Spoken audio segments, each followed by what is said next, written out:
Start now. My name is Elia Zehra. I am a journalist from Lahore, Pakistan. I cover human rights, politics. I am also a student here at NYU, final year in global journalism.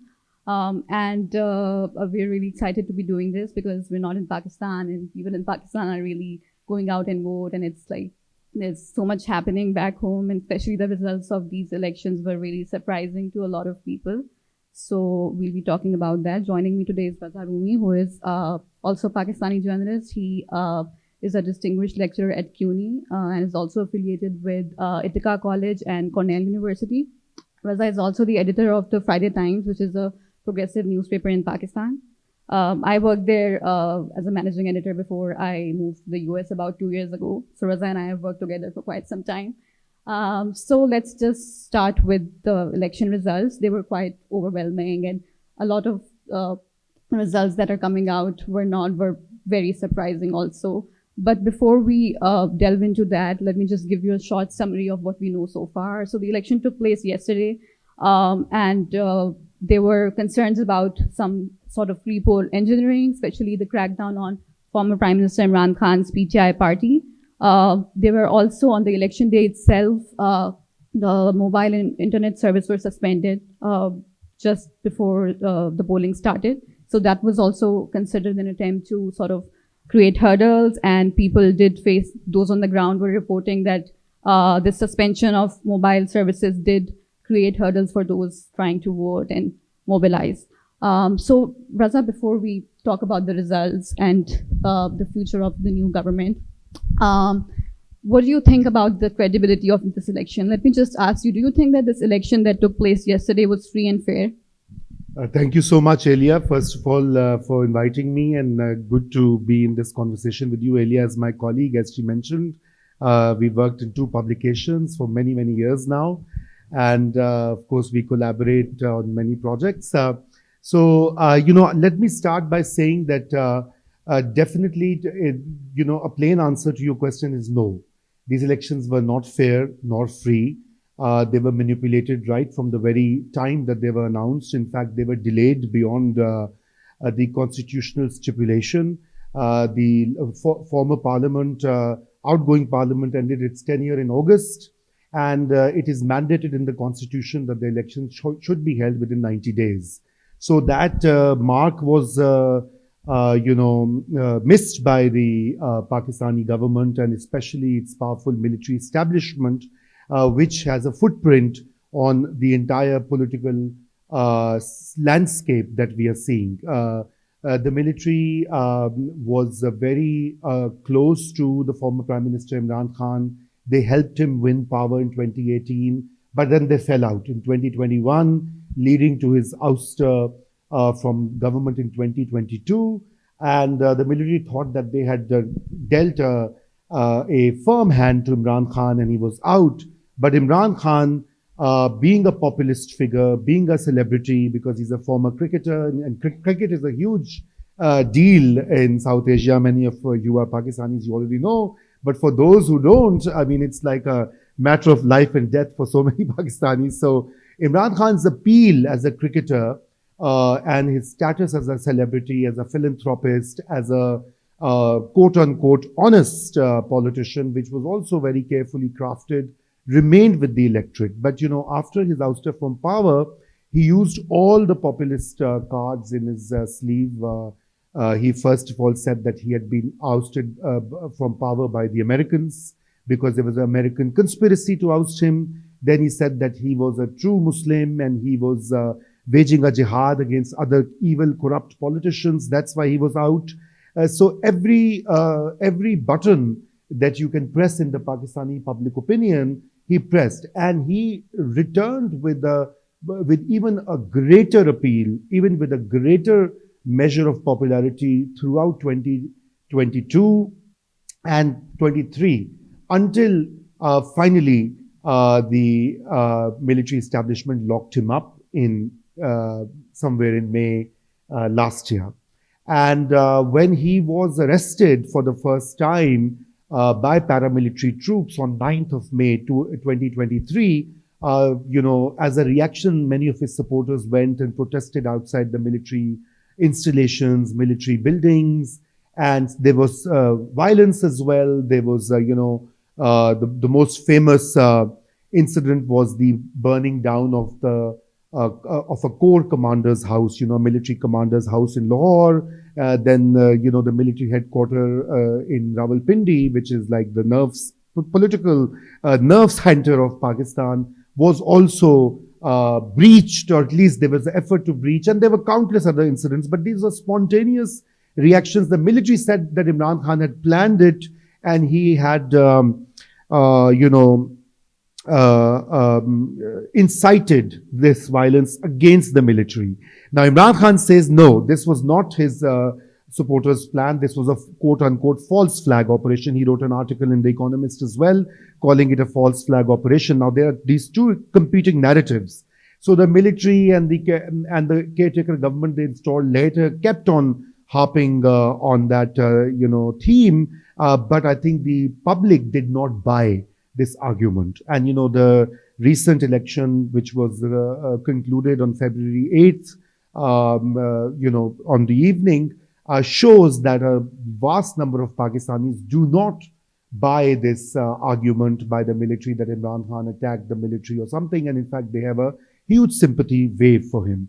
So I think that's the background. But, in the process, when he was ousted from his prime ministerial position in April 22, his opposition parties, the then opposition parties, that had launched a vote of no confidence successfully, they formed a government, a coalition government, and then they obviously, to run the country, they had to take some very difficult decisions, like Pakistan's economic crisis requires it to go to IMF again and again and accept IMF conditions of which lead to inflation and which lead to economic hardship.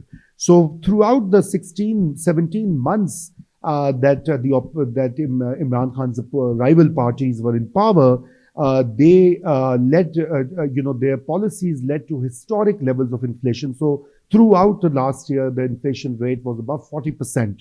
Now, even by Pakistani standards, it's extremely high. I mean, by any standard, it's very high. But in Pakistan, we've had cycles of inflation, and there were many millions of people fell below the poverty line. And so the underlying reasons are economic, the electric, because they felt that only Imran Khan could save the country. Only he is the best option for the country. And so yesterday's election, therefore, has, despite all the repressive measures that the military used, they locked him up, they locked his other, second-tier leaders of his party, Imran Khan's party. They have arrested thousands of PTI workers. Many of them are still in jail and facing trials. They also try to take away the electoral symbol, which is bat, the cricket bat, incidentally, just like the baseball or the other, popular recognizable bat symbol. And they thought that, this would keep the electorate away, and the message would go to Imran Khan supporters that this election is worthless, there's no point in voting. But hats off to them and their commitment and their passion for their populist leader, that they came out in large numbers and voted for him in the election, despite all these restrictions, legal, administrative, and other, barricades, so to speak. And resultantly, Imran Khan's party's candidates, who could not be termed as a party candidate, in fact, they're independent candidates, are now leading. So the latest figure that I have is that, there are 91 in a house. The total seats in the parliament are somewhere around 242. If I'm not mistaken, 91 are supported by are Imran Khan's candidates, and then they are followed by the other parties, which have been reduced greatly in their number and appeal, and a blow has been dealt to them. Definitely. And these results are definitely surprising for a lot of people who thought that the hurdles that the PTI is facing, the crackdown that it has faced for many months now, and the fact that Imran Khan is in jail and could not run his campaign, his party members, a lot of their leaders are in jail, that did not stop the PTI. Yeah. And which means that their populist appeal does have some, it does resonate with a lot of people in Pakistan. So now, as things stand, we did see that the PMLN party is claiming that they have a simple majority, which is not true. Obviously, the independent candidates are leading right now, many of whom are PTI affiliated, as you said. So, do you think that the PMLN now it is in a position to form alliance with other parties, with the PPP, since both parties have been allies before? They can do that, but then the other option is to let these independent candidates decide their fate. In 72 hours, they will have to decide if they're going to join the PTI or join any other party or whatever their decision is. So do you think that these independent candidates should be allowed, the PTI should be allowed to form the next government, the will of the people, whatever it is, whether we like it or not, should be accepted? Or do you think that the PMLN is right in trying to form the next government by forming alliance?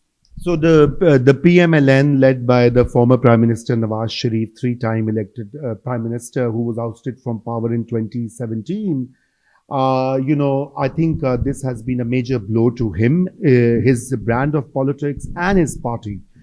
So I think whatever he claimed today in a speech, in front of his party workers, that they have a simple majority, which is untrue. Technically, if you look, because the PTI, Imran Khan's candidates are independent, they're not a party. So you could say from a very technical perspective, he's right, but actually he's not right. So he's just making it up, okay? And the popular will is very clear. The mandate is very clear. If we believe in parliamentary democracy, if we believe that democratic principles should prevail, then Imran Khan backed supporter candidates, which are 90 plus now, and they might be close to, they're between 80 to 90. They are the largest bloc in the parliament, and they should be invited to form the government. And but obviously, the military establishment is going to ultimately decide who is going to form the coalition. You see, the military had set all these arrangements into place not to make Imran Khan or his party come back into power. So now they would try their very best to get the other parties join hands and form a weak coalition, an unstable coalition of a ragtag political parties, the Pakistan People's Party, the Centre-Left Party, the Pakistan Muslim League N, which is like a centre-right party, and others, and they'll all join hands, and most likely they're going to form a coalition. But it remains to be seen whether they actually are going to do that in the next few days or not, because it's not going to be an easy task, because these are very competitive parties. They have a whole different set of agenda and competing manifestos. So let's see.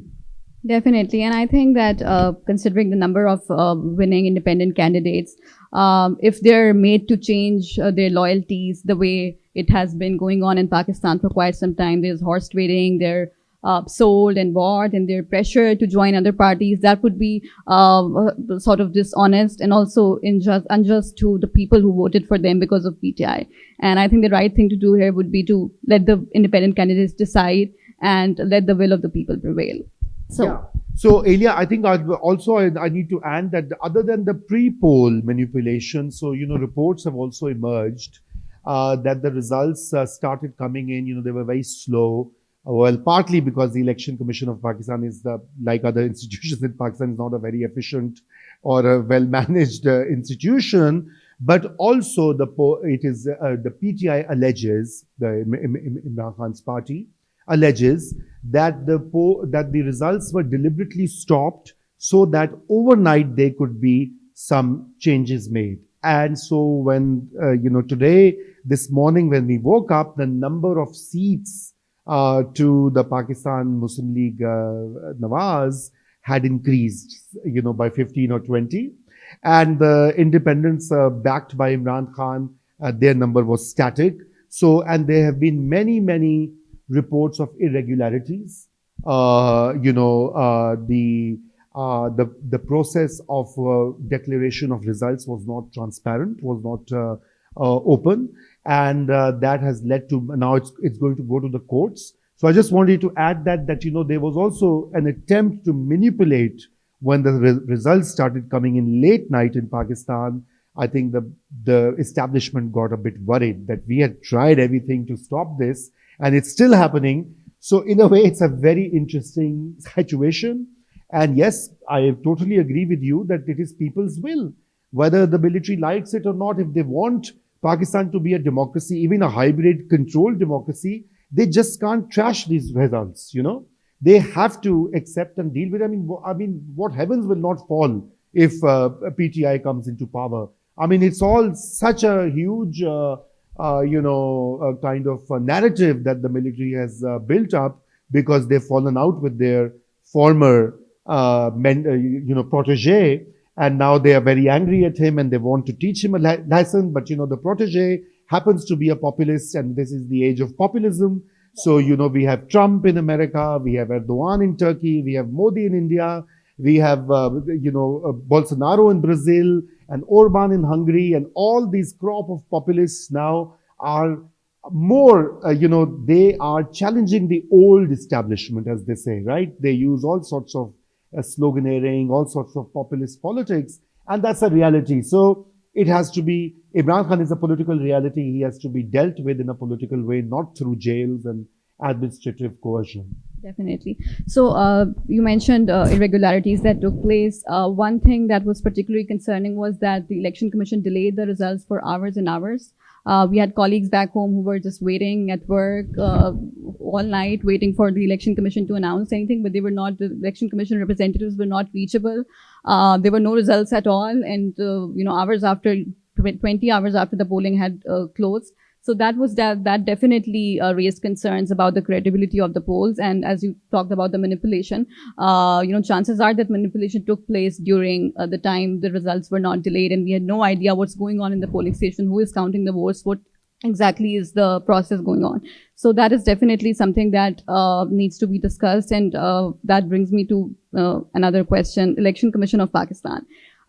It is the whole job description of this authority is that you have to conduct elections in a transparent manner and ensure that the process is conducted smoothly and people get the results on time and there is a smooth transition of power. But this institution has time and time again failed at its job. So do you think that we need to sort of reform there has been a lot of talk about reforming it, but should we have an alternative to this election commission? Because what it is doing right now is clearly not working. It is definitely not capable of handling this electoral process. Now, obviously, the usual mismanagement and inefficiencies with public sector institutions apply to the Election Commission of Pakistan, just like other, departments and, ministries in Pakistan. But I think the problem is not Election Commission of Pakistan. We have a very good set of laws. They have elaborate rules. They have all the technical support by the United Nations for the last 2 decades, okay, with which they have come up with very advanced, methods of conducting polls. The problem, Ilya, is the elephant in the room, right? So there is an authority above the Election Commission of Pakistan, above the political class, above the parliament, and that authority, sadly, it's rooted in Pakistan's history, which is the military itself. The military calls the shots.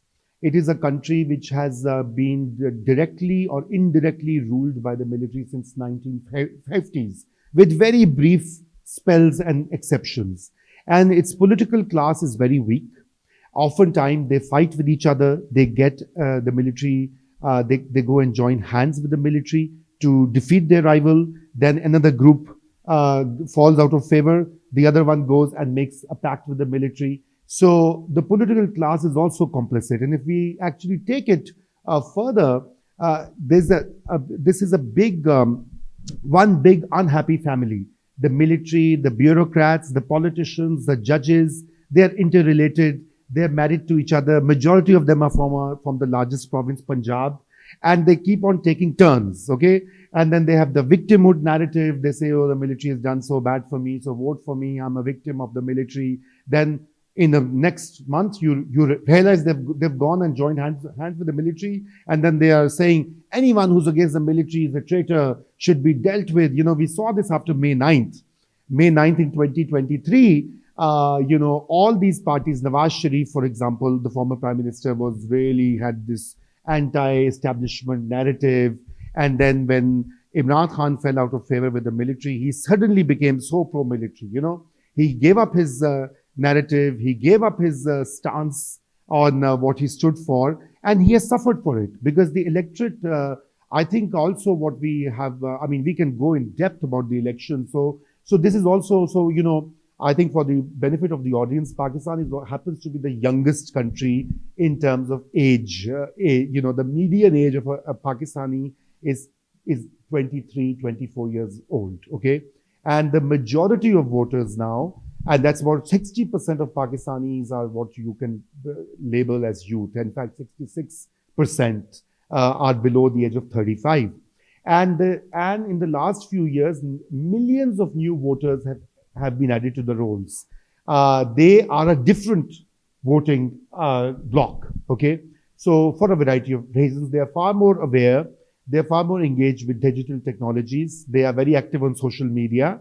But at the same time, they've also not received quality education in Pakistan because they don't know much about Pakistan's history, the history of military dominance, the history of how the military has manipulated its politics, the history of how, the economic, political dominance of the military is to some degree infallible or in a way that is the kind of mass voting bloc that exists now. So for them, when Imran Khan was being persecuted and his party was facing crackdown, they all had not seen this before in their lives, and they had not read about it earlier. Because, in Pakistani textbooks, we kind of erase the dark chapters, quote unquote. We don't teach them about democracy or values of democracy. In fact, in 1980s, the subject of civics was replaced with another subject called Pakistan Studies. So Pakistan Studies is an ideological project, brainwashing young children about, the glory of Pakistan, the glory of Islam, how Pakistani identity is a Muslim identity, how politicians are bad and, the dictators are actually good. I read that at school. It was introduced when I was in my middle school in the 1980s. We used to read about General Ayub Khan, General Yahya Khan, and how great they were. We never learned about, politicians or the political class or the real issues. And so, obviously when one went to college and, you through your own study, you learned more about our history. So in a way, we have created this situation, and it requires, it's a very multi-dimensional, complex situation that we have. We have to look at, you talked about the election commission. Sorry, I got a bit digressed, but, it's not just the election commission that needs to be reformed or civilian supremacy that has to come in, but we also have to change our education system. We have to, do so much at a very fundamental level if we want the young Pakistanis. Now, also what has happened is that, so I talked about youth as a positive, and of course we all say Pakistan is a youth bulge, it is a great future, and the young people, but the reality is half of them are illiterate. That's what the data shows. More than half are unemployed. They are angry because they don't have jobs, they don't have economic future, they don't see, a hopeful future. And so therefore, they are more vulnerable to populist appeal, populist appeal as in, that the politicians are crooks, they have looted the money, they've taken it abroad, and somebody, a messiah, can bring all that money back into Pakistan, right? Or that the military is a strong institution. So earlier it was that they were all pro-military, then it changed in the last decade, they turned pro-Imran Khan as the messiah figure. And now I don't know what lies next. So we'll see what happens. I'm glad you mentioned the lack of critical thinking among our youth, because that's a big problem. They do not read history, most of them, unfortunately, and they think that what is happening to Imran Khan's party is unprecedented, which it is clearly not, because it has happened to a lot of political activists and groups. It has happened to the people in the peripheries for a long time, and no one in the mainstream speaks out for them. So the Western media here in the US, we have seen that a lot of coverage of Pakistan, promotes that narrative that the PTI has created, that what is happening to Imran Khan's party is unprecedented and it has never happened before. And a lot of times, the journalists who report on Pakistan these days get influenced by the PTI propaganda, which we have now seen is very effective because it has, resulted in votes for them. Also, they have this whole AI generated system where they're even from jail, Imran Khan is able to address their virtual rallies that they're holding. So, do you think that the Western media, the way it is covering this whole political crisis in Pakistan right now, especially the coverage of this election, there have been a few articles that even before the elections, they were being that their credibility was being questioned. But do you think that the Western media needs to? I think so. That the Western media is probably not, it does not do its homework while it's covering the current crisis in Pakistan, and it is just following the mainstream narrative that the PTI has been able to create through its, propaganda channels and its team on social media, and it is not able to sort of talk to activists on the ground and do fact checks about the real political history of Pakistan, as you mentioned, which is often ignored. Do you agree with this viewpoint that I have? I mean, you've raised many issues. I think the first thing is that, let's I know this is an argument that, it's not unprecedented what has happened to Imran Khan, but, we must not become victims of this whole idea that there's a hierarchy of oppression, that there was more oppression in 70s and there was more oppression in 80s, or there was less oppression in 90s, or there was more. So I think that, I do not want to use that frame, because I think if one person is persecuted, that's worse enough if 10,000 are being persecuted. So, if you believe in human rights and democracy, then no such persecution can find any kind of justification, whether it happened in history or it's happening. But then, Elia, as I mentioned earlier, now imagine from a 21-year-old young Pakistani who has seen this happening in his or her lifetime. Okay, you have read about these things, you've reported on many things, you've taught at a university in Lahore as well. But for a lot of people, young people, they do not know. So if they are experiencing that in real time, for them, it's very real and very immediate.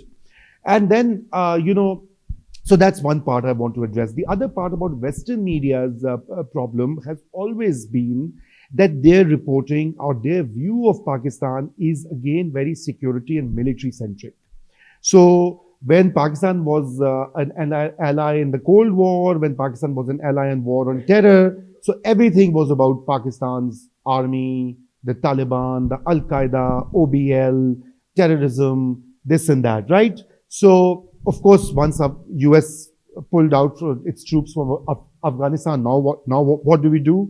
So obviously, because a lot of Westerners look at Pakistan as this country where there's one strong institution, the military, which it is very powerful, as I mentioned earlier, but then there's the rest of Pakistan as well. You mentioned about other movements or the peripheries. Now, I also don't like this term peripheries, because we have movements, by the Pashtuns, by the Baloch, by young women, by climate activists, by students all over the country, and they have faced enormous repression in recent times. In fact, people in Balochistan, which is the southern province of Pakistan, or the northwest, they're still undergoing. We have an example, Bulalai, who's here in the front seat, who had to flee Pakistan. And, I don't know, took months to get to America to join her family because she made one speech against the army, and they got back to her with tons of cases and FIRs, and they wanted to arrest her or kidnap her. And I don't know how she got here. One day she'll write a book and we'll know more of her heroic journey. But the thing is that it has been happening, and the reality is that, so in a way, what the PTI has done is that, as you rightly said, the peripheral or the smaller provinces, or the smaller groups, which had been undergoing that sort of exploitation or oppression. Now PTI has mainstreamed it because it's a party which has huge appeal in the Punjab province, which is the largest province of Pakistan, 55 to 60% of population, in Khyber Pakhtunkhwa, which is also a populous,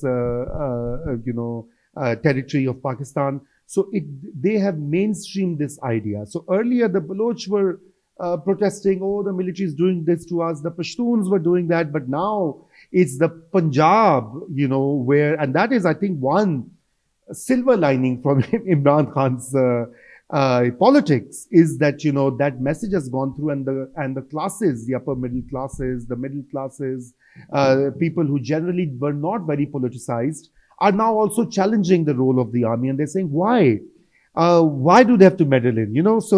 And it's been a dramatic shift because when Imran Khan came into power, and when he was in power for 3.5 to 4 years, his ministers were saying that the army chief is the daddy of the country. Literally, one of the two ministers said that wo kaum ka baap hota hai, the nation's father is the military chief. Then they said that, the army is very important, and etc., etc. Imran Khan himself said, that, the ISI tapes my phone calls because they look after me. I'm very honest and I'm not corrupt, so therefore I have no issue. I have nothing to hide. I've nothing to hide. And then we know now what the ISI has been doing to him, leaking his audio tapes, his private conversations, his personal life issues, his marriage contract, So then when he was ousted from power, within a year, there was a total shift, not just in Imran Khan's narrative, which of course he was hating, but also his supporters. So people, I remember when I came here, it's been a decade now. When I came here, there was an elderly gentleman in Washington, D.C., who accosted me at a public event like this afterwards. And he said, oh my God, I read you and I like what you write, but why are you so critical of the army? You should be, army is a very important institution. It holds Pakistan together. And I said, okay, fine. I said, I don't hate the army. I don't want army to go away. I just don't want them to be in politics or in people or, encroaching on people's rights. But then in 2022, when Imran Khan was ousted, I was in DC again at another event. And this gentleman comes to me and says that the army of Pakistan is the worst enemy of this country. And I said, oh my God, 7 years ago, you were chiding me and almost called me a traitor for knowing what you've just realized after your favorite politician is out of power. So I was stunned. But then he was not just an individual. People in my extended family who were never into really politics or the civil military imbalance, even they talk like that. They're like, oh, in 71, the military lost half the country. They never let prime ministers function. They are always, they are always interfering. And a lot of young people I meet, both in, my Pakistani students here or my colleagues back home in Pakistan. So I have seen this sentiment grow. And I think the election results yesterday, why I made all of this long intro, is that in part it is also a voting against this dominance, this aggressive encroachment on civil rights that the military thinks it's its purview. And I think at the moment the military commanders must reflect as to what, obviously all their methods did not really work well because a large number of people went out of their homes and actually managed to go and vote as a protest as well. This was also a protest against what has been happening in the country historically and in the immediate moment as well. Right. That's definitely something we need to address. The military's influence is definitely something people are just not okay to accept anymore, and we should be calling that out. But earlier when I said that there has been, it's not unprecedented, what I mean is that nothing to take away from, what is happening to the PTI. We definitely condemn that. It goes without saying that the cases registered against Imran Khan were dubious, and especially the latest conviction in the marriage case was, it did not make any sense. 200 cases, Elia. Overkill. I mean, Imran Khan has been convicted for entering into a false marriage, violating Sharia law. He's been convicted of taking state gifts at a lower price. He has been convicted of, I think the third one has to do with losing a cable from Pakistani ambassador in the US. Cypher case. He has been, and these are the three convictions that have come, but there are these 200 other cases. He's incited violence. He's a traitor. He's against Pakistan. He has caused damage. He has taken land from tycoons. You name everything under the sun. Now, this overkill has also impacted the public mind. Obviously, you just can't lock up one person, have 200 cases registered against him, whether you like him or not, whether he's a good ruler or not, whether he's a good politician or not, that's a separate debate, right? And let the electorate decide. If he's a bad politician, if his politics brand is not good, people should have a right to vote him out, vote him in. But this overkill, I think, is also, I just wanted to interject because you were talking about the cases. So I said it should be reminded that 200 plus police cases he's facing. Yeah, and the convictions came just days before the election, which made it even more, controversial. But I want to talk about the difference, between 2018 elections and now. I mean, we were working at Daily Times back then, and I remember how much censorship there was back then in the lead up to the 2018 elections. We would get calls from anonymous numbers asking us to take down articles.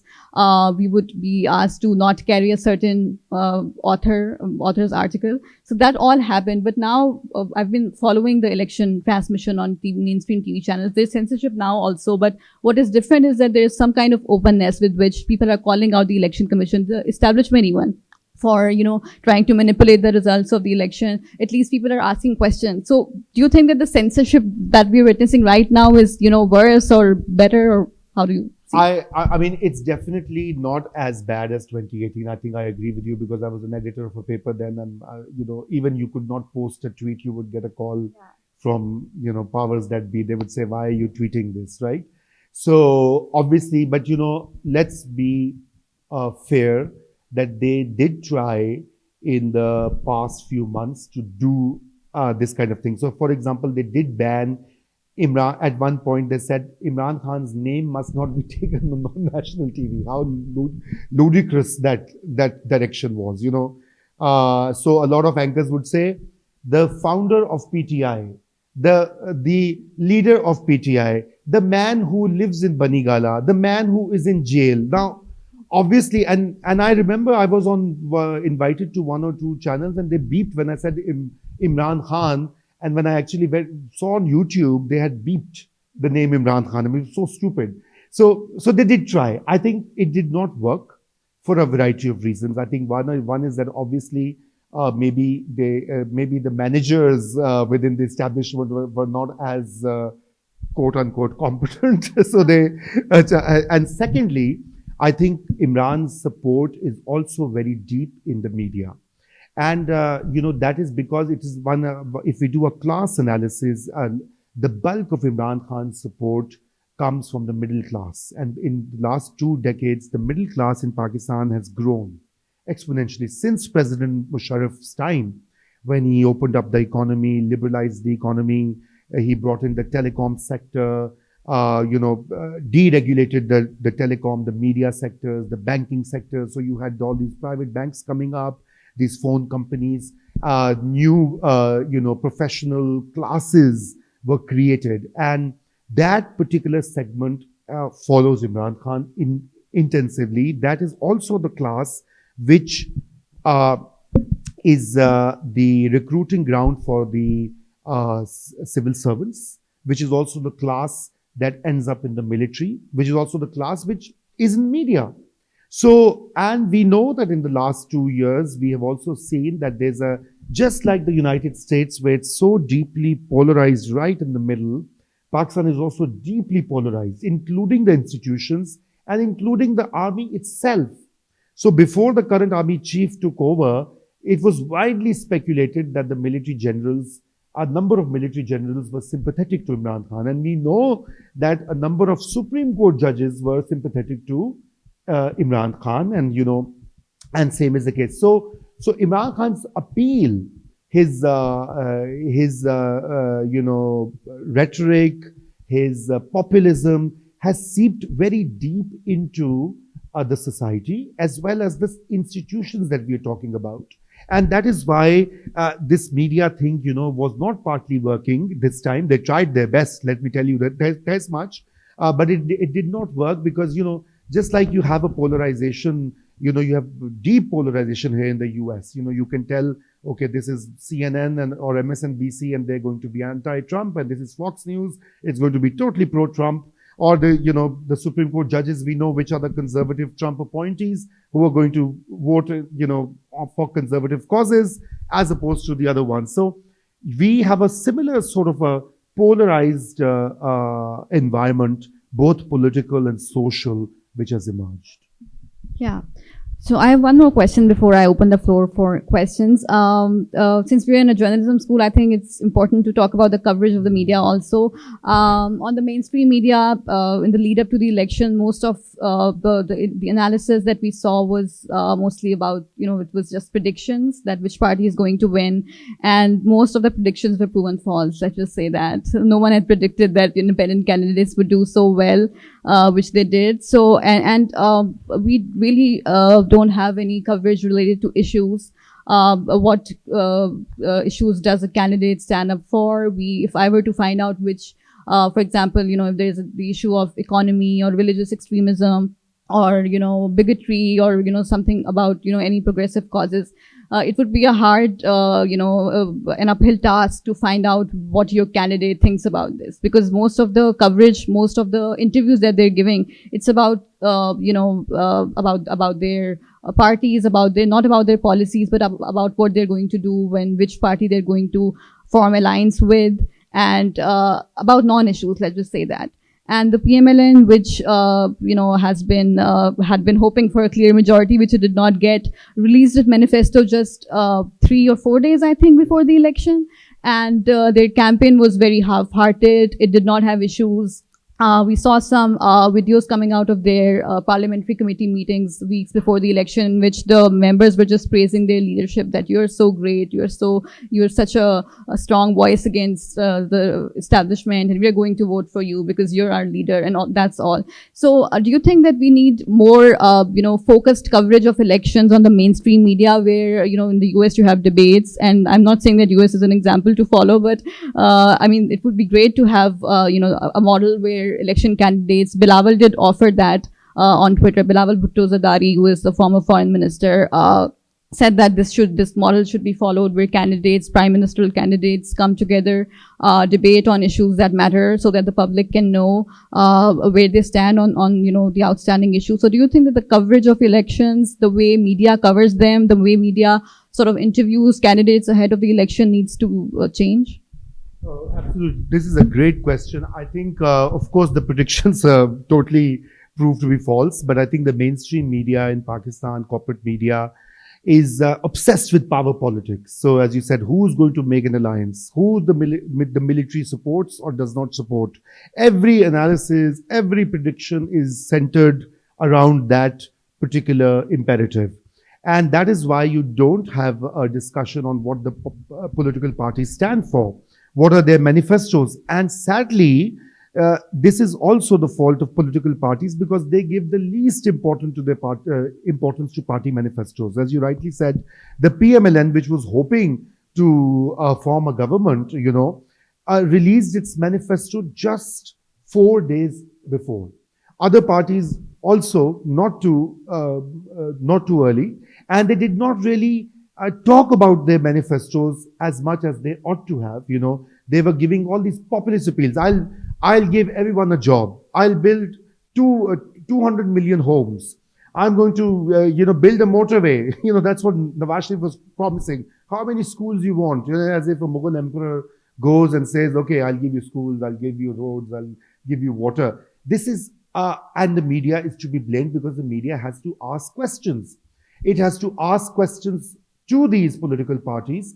Why are you trivializing such an important exercise? And if you think that you cannot fight the military, or you think you need military's favor, then quit politics, Go and join the civil service, or get recruited in the army, get an honorary brigadiership or generalship, and, come through the back door. Because if you have to do popular politics, then you have to go into the constituencies. And that's why one of the biggest weaknesses of the PMLN and Nawaz Sharif was that they started campaigning just like 10 days before the election. And then they did a handful of big rallies organized by their candidates, and they thought that they'd done their campaign. You have to go into the constituencies, you have to assess the public mood and see what people in every constituency are demanding or what they're facing. So media's coverage is really deficient.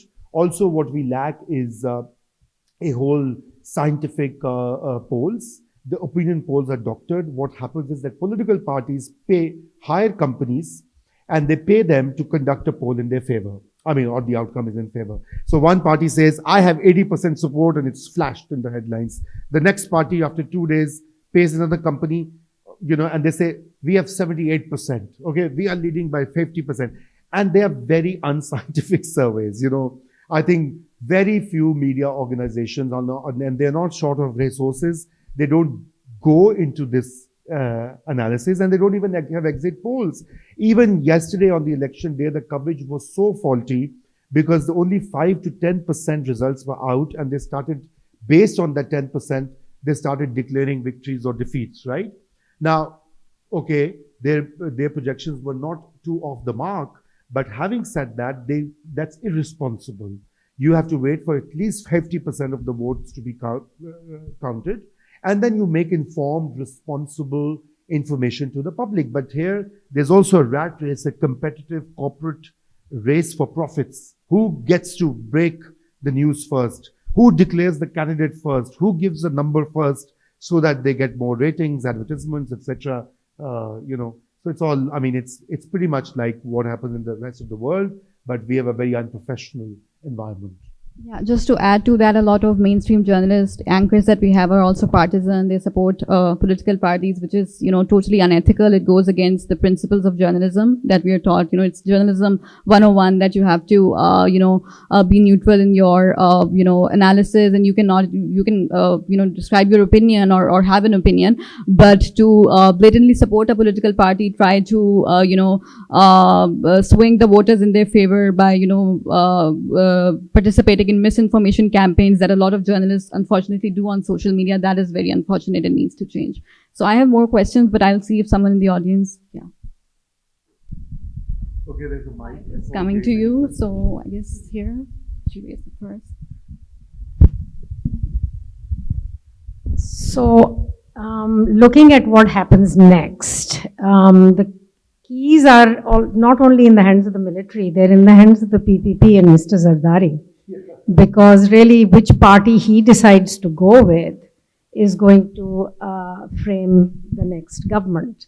Now, they've just come out of a coalition with PMLN. So my question is, do you possibly even see the possibility of Zardari deciding to pull in the other direction and because there's a huge swing for PTI in Punjab and KP. Those are important provinces. They've not been able to make a breakthrough there since Benazir. So it's time perhaps to see if they can pull in that direction.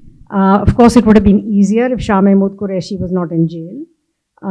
But do you think there's a possibility that he may try to do that? I think that's a great question. And I think the outcome of this result is that the two mainstream, one mainstream party has the votes, but has been curtailed and suppressed. The other one wants to be in power, but does not have enough seats or votes. So Zardari has emerged as the kingmaker. He's the third largest group, 51 seats to for his party thus far. And he is going to be a kingmaker. Now, the problem of him siding or joining hands with the PTI-backed independents, it's very complicated because for two reasons. One is that Imran Khan's historic position has been that he would not join hands with what he calls other quote-unquote corrupt politicians. If he had shown some measure of political acumen or the understanding of working with other parties, he would not be in this position, honestly. So I don't see that Imran Khan would allow that, number one. But I think more importantly, even if he does, for argument's sake, the military will not. The military and the current army chief are determined to keep Imran out of power.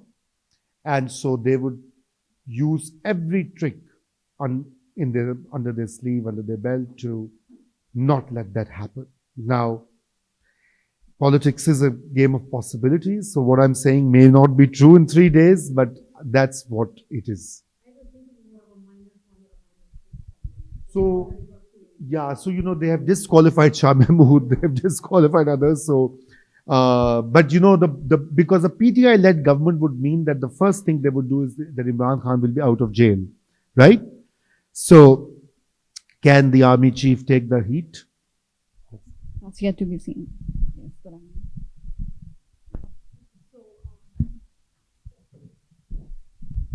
So for the sake of argument, if some miracle happens and people's mandate is respected and PTI-backed candidates are allowed to make government, invited to make government, we have talked a lot about what will happen if PPP comes into power or if there's a coalition government. But what will happen to Pakistan if people's mandate is respected and Imran Khan or PTI's backed candidate, they actually make government? What kind of a Pakistan it will be if the mandate is respected? And my follow-up question is, do you think Pakistan military actually wants to oust Imran Khan from politics forever, or are they just teaching him a lesson? The second one is a very difficult question. The first one is about alternative vision, and and that is if we reimagine our future as a democratic, civilized country where rights are respected and people's mandate is respected, that would be the ideal outcome. The military says, okay, we have failed to contain the tide of Imran support, and and let's take a back seat. What will happen? As I told as I mentioned earlier, the max it will happen is that Imran Khan will be out of jail. It will still be a unstable coalition government. They don't have a 2/3 majority. Nothing is going to happen.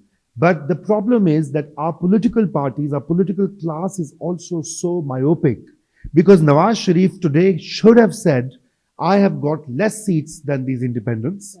They have a right to form the government. That's the democratic way. But no, instead he says, we are going to form the government and we're going to talk to other people and we are going to launch a coalition.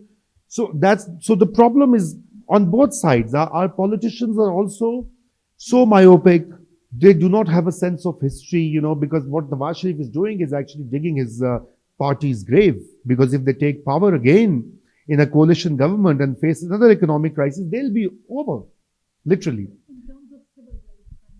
Yeah, in terms of civil rights, exactly. So the second thing is whether the military is teaching a lesson.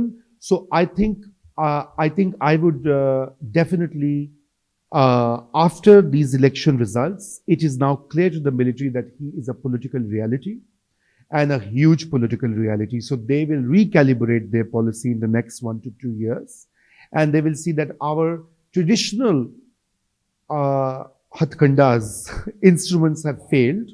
Now it's the time to find a way of renegotiating with him. And he's also amenable. He has said it multiple times, I'm willing to talk, but nobody talks to me, right? These are his public statements to his lawyers. So I think we will see a recalibration of military's policy. So they don't want to oust him forever. Yes. Oh, sorry, Natasha. Yeah, she already has. yeah. Raza, I just wanted to say that, this musical chair between civil military thing has been going on for decades. And after every election, we say the generals don't learn a lesson, but I think they're there to get power, not to learn lessons, frankly. But what was unprecedented, I think, last year or after May 9th was the military's sort of crackdown on its own personnel, on its own people, and on journalists, on military officers, on all levels, and punishing them for having supported Imran Khan, which had become the evil for the military. So in this situation, where again, I personally know people who are in the military and have gone and voted for Imran Khan now, and they were basically keeping their mouth shut this entire time for the fear of being kidnapped, losing pensions, losing whatever their benefits are and everything else. Now in this current situation where the people have spoken, but also a part of them are people from the military who've spoken, who've gone and voted. Because is this the only way the military will learn? when there is a fear or threat of the military basically breaking itself, because clearly the civilians have not been able to and cannot possibly teach dictators lessons so easily. So tell me, like, are we at a point where there is hope for the military to actually learn something for the sake of its own existence? Yeah, very interesting and insightful question. And I think that is, the jury's out whether they. So we have been through these moments. 1971 was the biggest moment. Pakistan was broken up into two, Bangladesh liberated. It was hoped that the generals would learn from some lessons.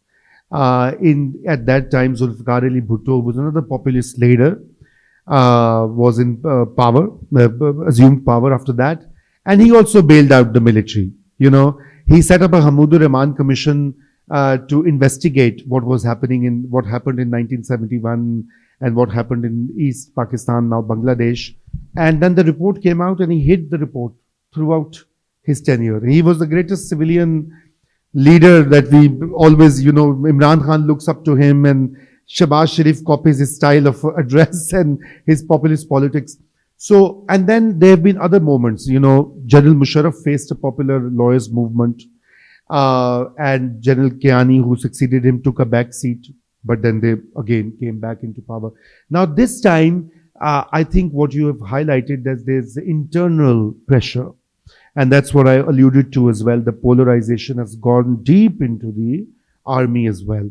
And I think obviously what will happen is that the military is a rational institution, rational in the sense it has to preserve its privilege. It has to preserve its dominance, its economic power, its political power. So they will see, okay, if we have to, take a bit of a U-turn and shake hands with our, estranged son, we'll do it. No problem. So they will find a way out. I don't think, unless of course, the political forces join hands, create after this election. Now that's what I'm saying, that Nawaz Sharif should have played like a Democrat. And sadly, he is not.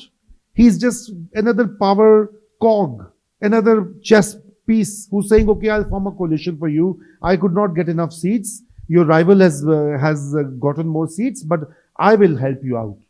And they are saying, okay, you go and form a coalition, we'll help you out, right? So until the politicians in Pakistan, the big political parties and the small ones, they join hands and say, we have to push the military back to the barracks.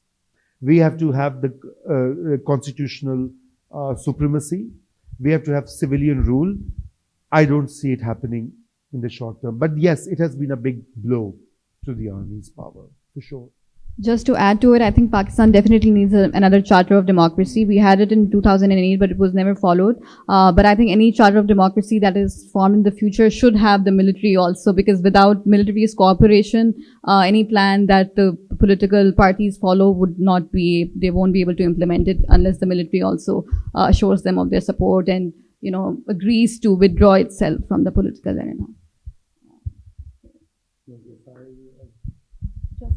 Oh, my favorite student deserves to be. I'll be biased here. Nepotistic, right?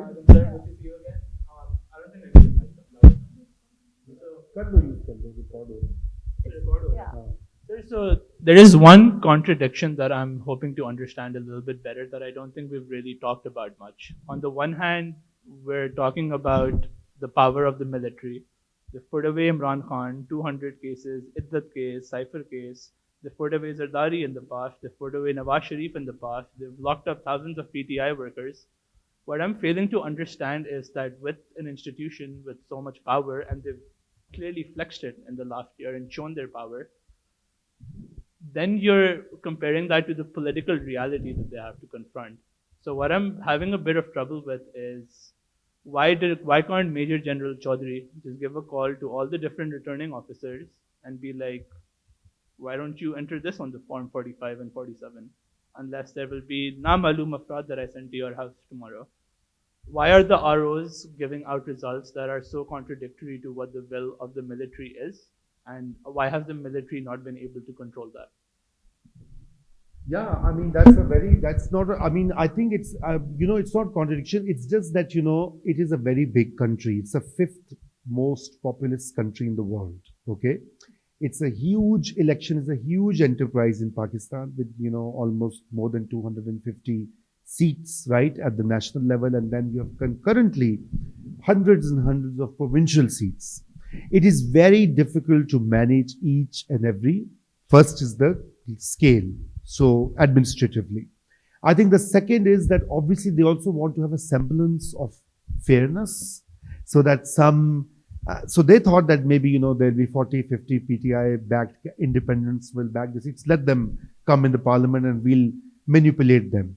But then obviously people came out, the voter turnout in certain areas was really, really high, especially in Khyber Pakhtunkhwa and the Punjab.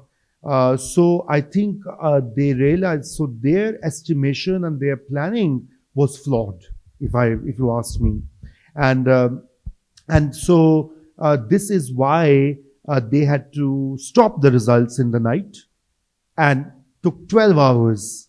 Perhaps, I'm also speculating, I don't have direct information. I have some information from a few candidates who were waiting for results. So then a number of results were stopped, and overnight the PMLN was given additional seats. Now I don't know how many. PTI says they were giving 40, others say they were given 20. My own estimate is about 15. Okay, but still, even one manipulation is unacceptable, let alone 15 or 20 or 40. So I think they're trying to play it smart so that there's some semblance of fairness or transparency, but also getting an outcome of their choice. So that's why it's contradictory. No, it was not in their power because the PTI voter was so charged. They were in Lahore, where I am from, or other parts of Punjab. PMLN's big leaders have lost election. Nawaz Sharif has lost election from Khyber Pakhtunkhwa. I mean, that's a traditionally Nawaz Sharif's and PMLN's seat. But he has lost that election. So, which is an indicator that you can't, how can you, on average, people have, the winning candidates have 120, 130,000 votes. Now, how many can you stop at a polling station? 10, 20, 50, 10,000. You can't stop 100,000 people who just come up and want to vote. So that's why ballot box is important. That's why democracy, and that's why generals are always afraid of fair election. Pakistan did not have an election. In 1947, the country was created. It did not have a election until 1970. Imagine, 23 years, the country just went on through manipulated, nominated, selected thing. And when you had a fair election in 1970, guess what? Mujibur Rahman won in East Pakistan. They said, we're not giving you power, you're a traitor. And he said, okay, I'm going separate ways. And they tried to crush him, and they lost half the country. That's it. That's a history. So we have to, our history is so brutal, unfortunately, and so tragic. What heavens would not have fallen if Mujibur Rahman became the prime minister. I mean, what could he have done? Nothing. I mean, he may have a different brand of politics, different policy with India. He may have tried to, in fact, it would have been good for an inclusive, pluralistic Pakistan, if we reimagine what Pakistan could have been. Anyway.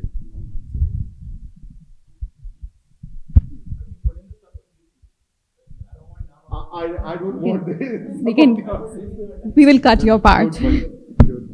So I have a question on the people of Pakistan. So you mentioned that there's been a shift in how people view the military, right? And you give the example of the DC guy.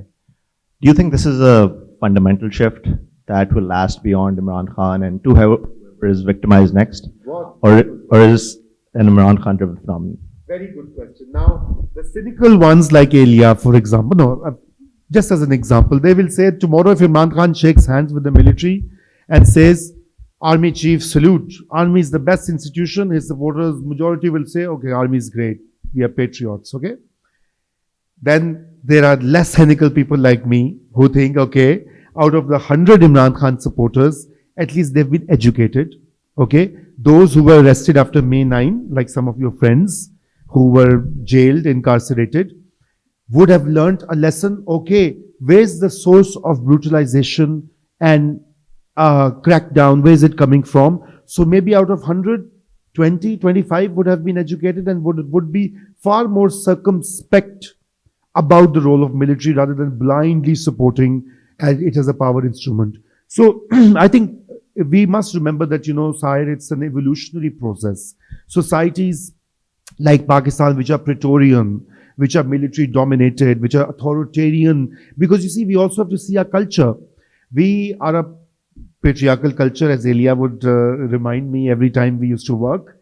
And our family, our home, our school, our madrasa, it's very patriarchal, it's very authoritarian. The father figure decides everything. The school headmaster decides everything. The tribal chief decides everything. And young people are fighting against it. They want to break free of these institutions, right? So we have an authoritarian culture as well. How does that change?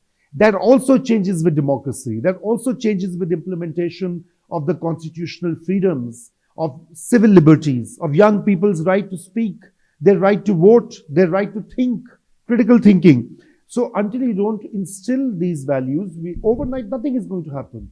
But yes, Imran's achievement might be that there may be an evolutionary process that over time things may change. And I would really welcome that, And I think, as we discussed earlier, the fact that they were not able to rig and manipulate elections the way they wanted this time, it's encouraging, right? It means that, they're facing increasing resistance. And, if we have more democracy, more elections, things might, change for the better.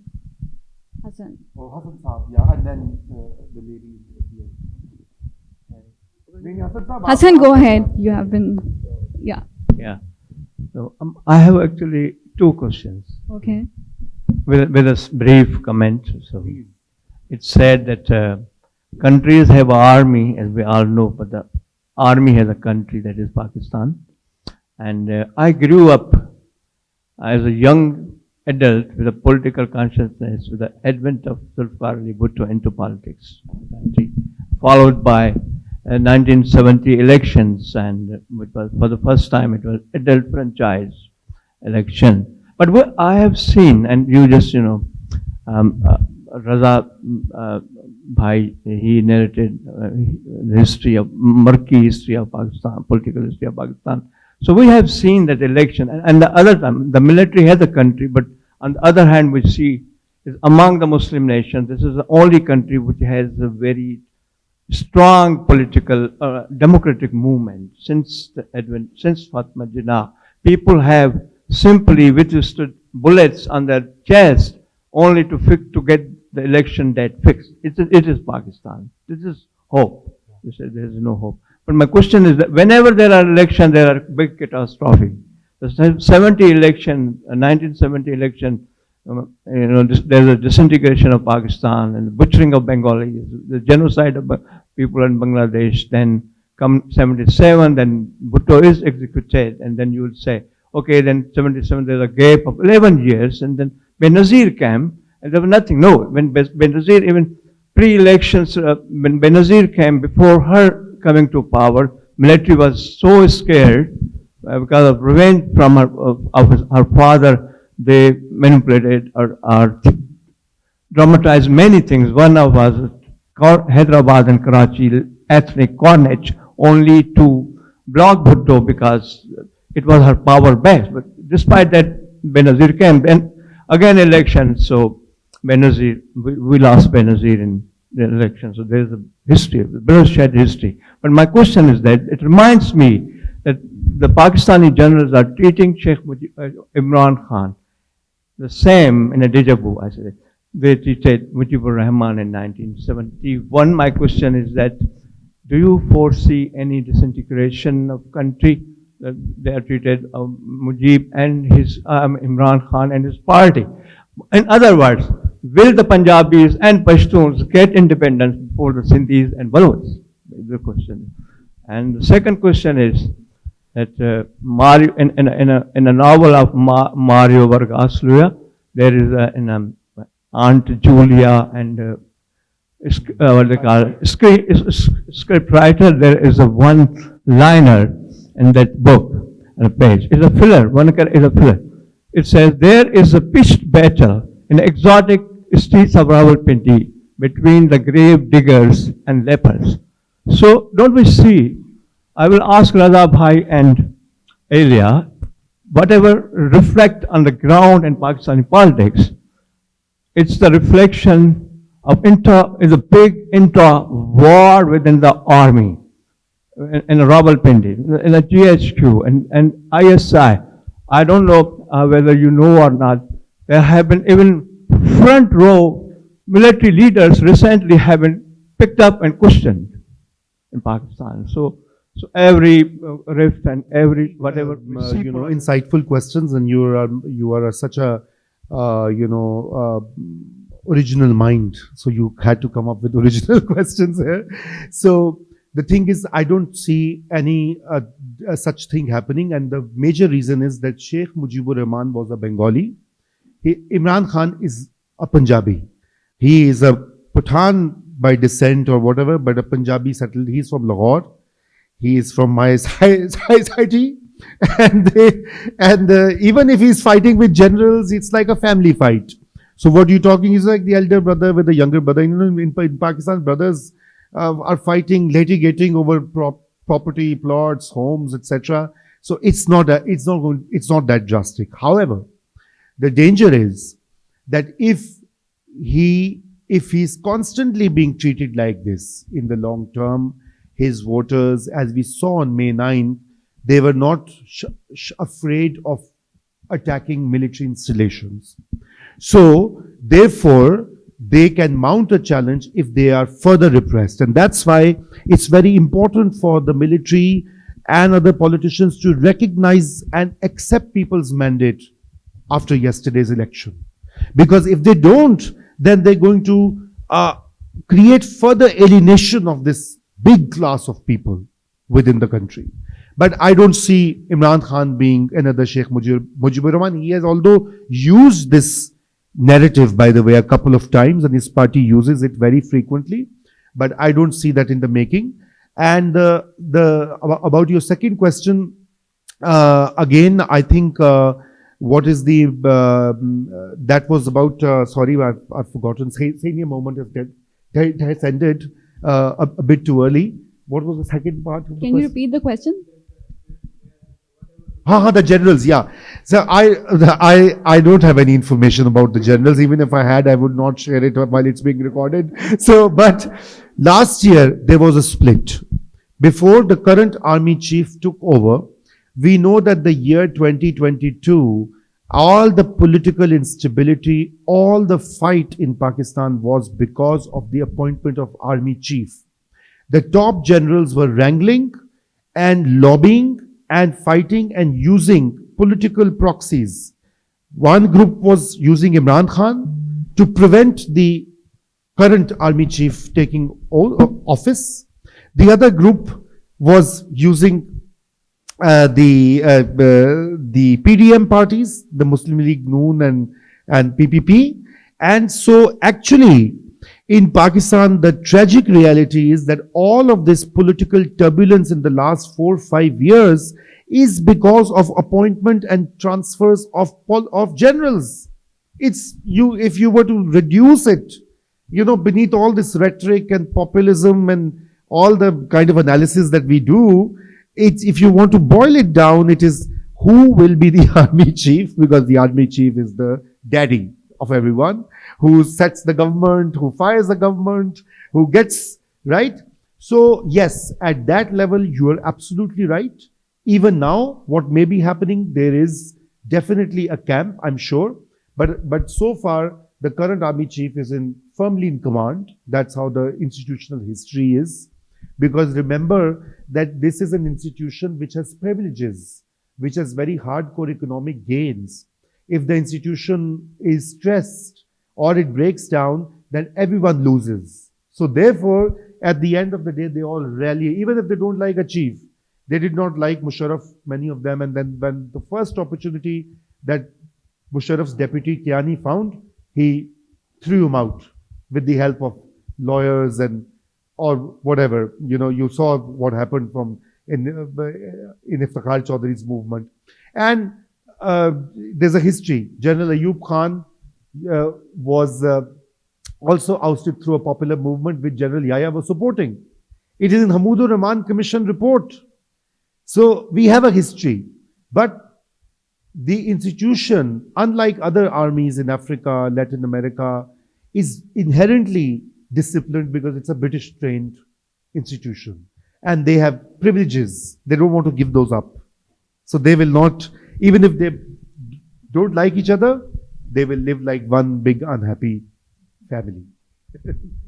I'll just add to it that the defiance that we are seeing against the military, it is something unprecedented also. I mean, when I was in Pakistan last summer, I saw that a lot of people who were, PTI is just one example, but there are others who were previously not critical of the military, but now they think that the military needs to mend its ways and just stop interfering in politics. So, I mean, I haven't spoken to any generals, but what I know from, some people who have close contacts with the military establishment, there is concern among the militaries, rank and file about how, because they're very, touchy also about their perception in the military. You always have these press releases where they say that we are very concerned about how we are being maligned and defamed in the media. So they're definitely taking notice of how their role is being questioned and criticized across Pakistan. So let's hope that there's a rethinking and they take notice of this and mend their ways. The lady at the Hi, okay. My name is Sonali Dhawan. I'm a researcher with the Committee to Protect Journalists. So this is a very interesting conversation for me. I was wondering if you could speak more about combating disinformation in the media, especially considering over the past few years, some of the most notorious perpetrators of disinformation in the media have been targeted by the establishment. And even hearing from investigative journalists, even from Lahore, talking about how if these big anchors have been targeted, then may kono, right? So can you speak more about that and the recent trends that we're seeing? So I think disinformation, misinformation, again, we cannot isolate Pakistan from the global trends, right? Because we are living in this age of digital media, digital technologies, which have been huge instruments in spreading disinformation. I think in Pakistan, of course, historically misinformation or controlled information was manipulated by the state. Historically, the state repressed press advisories, it repressed freedom of expression, cracked down on newspapers, later on controlled TV channels. But since the last decade or so, and with the rise of smartphones, and with the majority of Pakistanis owning a mobile phone and internet technology, now this is a totally new dimension to information and information dissemination. So what has happened is that, it has been used by all sides as a battle. So the Pakistan's military, when it was actually propping up Imran Khan in its earlier phase, now it's cracking down on him, had coined a term called fifth generation warfare. They said that Pakistan has many enemies, and those enemies are operating in the information space, in the digital space, and we have to fight them through creating a battalion of social media warriors, right? So who would defend Pakistan against Indians, Americans, the usual suspects, the Jews, the Hindus, all the phobic elements. But actually, at the same time, they had a domestic political agenda, which was to say that all politicians are corrupt, and one clean politician, Imran Khan, is the best. So this is also linked to your question about so that became so effective that it seeped into the institution itself. So it's linked to your question, and it went down into the WhatsApp groups, into smartphones into people's, homes and immediate intimate spaces, right? So, and that was laden with false information. So I can give you multiple examples. So my extended family thinks that, the current, the head of PMLN, Nawaz Sharif, who has obviously not done well in the election for reasons we identified, has stolen $200 billion and taken them abroad. Now, if you take all the wealth which has gone out of Pakistan, it is not 200, it is far, far less if you divide it maybe by a couple of hundreds, And if you were to add up all his assets, they would be on some millions of dollars, okay? Maybe 30 million, 20 million, $10 million. So the exaggeration is so huge, but it's the narrative. My own aunts believe in that, and they tell me. And when I ask them what's the evidence, they show me WhatsApp groups, okay? Then all sorts of, so this is just one example. This is political example. But then you have other, before the election. And in this game, the PTI, has used digital technology to its greatest advantage, both for dissemination of information by their party, but also in targeting their opponents, right? So they have been really effective in that. And then other political parties are now catching up on that. And they're saying, okay, if they do this misinformation, we'll also do that. So the opponents of Imran Khan, just before the election night, were releasing fake, doctored videos with artificial intelligence saying that Imran Khan has boycotted polls. So first I saw that and I'm like, oh my God, why is he boycotting polls? What a bad thing. What an unwise thing to do. And then after half an hour, I found out that those were fake videos. They were in my WhatsApp, on my Twitter, on my Facebook. And all of this disinformation ecosystem was to harm Imran Khan's party. I mean, hats off to his supporters that they braved all of these hurdles. But this is the level of disinformation which is existing. And the problem with Pakistan's traditional media or legacy media is that it is woefully inadequate in catching up to, so the big outlets, the TV, so TV is the big thing still in Pakistan, with a huge audience and with a huge profit margin and huge advertising, both declared and undeclared.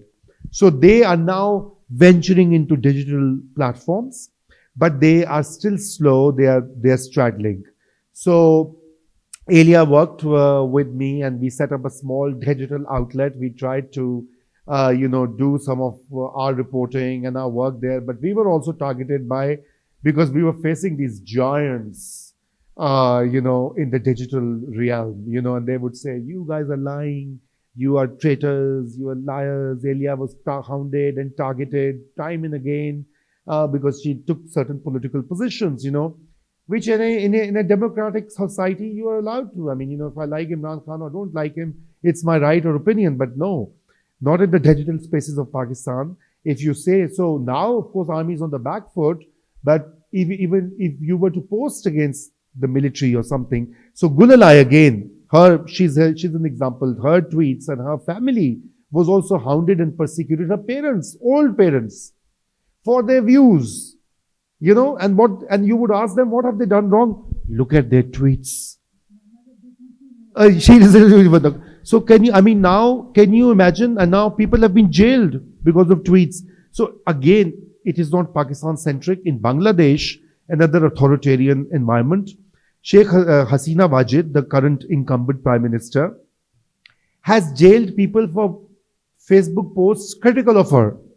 In India, Prime Minister Modi has jailed multiple people, not just journalists, some tailor in a small village, in a small town, a random netizen, expressing his or her opinion.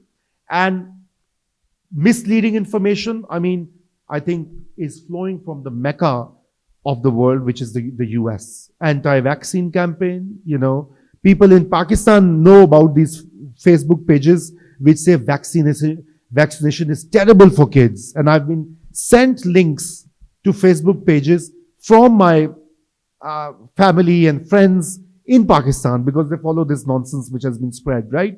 And we know in 2016 election what happened, the manipulation. And so I guess what is happening is that it is a global issue. I think the technology companies at the end of the day ought to be held accountable because they are not journalistic institutions. They are profit-making companies who want to sell and advertise and distribute whatever nonsense you can write on, and they are woefully, they don't have any editorial filters, they don't have any gatekeeping, they are purely profit, and they are the largest distributor of news now. So I think a few years ago, surveys showed that 2/3 of Americans were getting information from Facebook and social media sites. In Pakistan, most people now get their information from WhatsApp. In Brazil, in India, same. So I think the technology companies, Mark Zuckerberg, who has been called for these hearings but has not been checked enough, in my opinion, I think he needs to be, fined. And Google needs to be fined more. Google has been fined in European Union by European courts, but not in the US. It gets scot-free because it pries into your personal information. It spreads misleading information through various ads, etc., through search engines, because you can pay Google and get your fake stuff right in the top 10 searches. It's not difficult to manipulate. It's all a matter of how much cash you're willing to invest. So I'm sorry I'm taking very long. So it's a very complex global technological environment in which disinformation is operating both in Pakistan and the region, South Asian region. In Pakistan's context, it is even more dangerous because oftentimes there are blasphemy campaigns online, which may lead to, violence on the ground also. So it's not just something that stays on social media. It may lead to people, getting out and, trying to kill someone because in the name of blasphemy. It has happened before. So it's even more dangerous. And some of us have been trying to, collaborate with with these social media, companies, in trying to sort of, develop filters that would, stop these disinformation campaigns before they're spreading. But sadly, there hasn't been a great response from them. And it's, the part of the problem is that they don't really take voices from the global south seriously, and they think that whatever is happening there is not their, concern. But that definitely is something that's very important and needs to be discussed. I have one final question. Is anybody interested in? Yeah.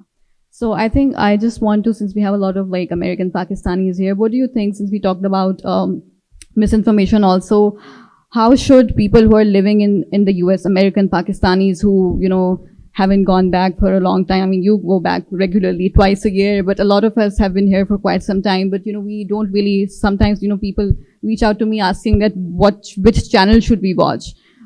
Which anchor should we take seriously? I mean, I know you're going to say Naya Daur and Friday Times, that already people know. But do you think that there is like any sort of independent journalism apart from a few outlets left in Pakistan? What do you advise, people who are here who don't necessarily have context with those on the ground to be aware of the political situation in Pakistan? Who should they follow? I think Dawn remains a relatively credible outlet. And even though their positions of late have been a bit, questionable, but they still are a responsible publication. They fact check, they have editorial filters, and I think that should be the best source of information. And it actually is. There are other big outlets as well, other big newspapers as well, but I think Dawn is something I would, if somebody has to go every day, because they have a large number of reporters as well. National media, I think Al Jazeera is doing a good job. What do you think about? Al Jazeera is doing a good job in covering Gaza and Palestine, but I think with Pakistan, I think there's a bit of a tilt. Sometimes you notice that because a lot of their editors and reporters, their Twitter accounts are very, partisan, or at least appear to be partisan. So, but Al Jazeera is a good platform. I think for Middle East news, it surely is better than the American outlets. Thank you so much, everyone, for coming. And we were really glad that we had this discussion because it was important. And let's hope that something positive comes out of the election and we find a positive outcome soon. Thank you.